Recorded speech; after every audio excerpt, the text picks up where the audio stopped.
So ভিডিওটি পুরোপুরি দেখুন। এটি একটি বৃহৎ জলচর পাখি যা প্রধানত অস্ট্রেলিয়ার দক্ষিণ পূর্ব ও দক্ষিণ পশ্চিমাঞ্চলে থাকে। 1860 সালে নিউজিল্যান্ডে কালো রাজহাঁস জাতির প্রচলন ঘটেছিল। অস্ট্রেলিয়ার মধ্যে জলবায়ুর অবস্থার উপর নির্ভরশীল হয়ে তারা অভিপ্রায়ন করে। কালো রাজহাঁস একটি বড় পাখি। এদের সাধারণত কালো পালক এবং লাল ঠোঁট থাকে। এই হাঁসগুলির ডিমে তা দেওয়ার কর্তব্য এবং বাচ্চাগুলোর প্রতিপালন পুরুষ ও স্ত্রী উভয় মিলেই করে থাকে।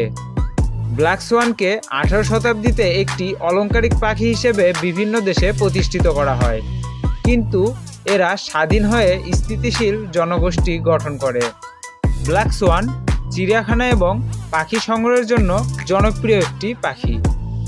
দক্ষিণাঞ্চলে বেশি সংখ্যায় এই হাঁসগুলি দেখা যায়। Black Schwann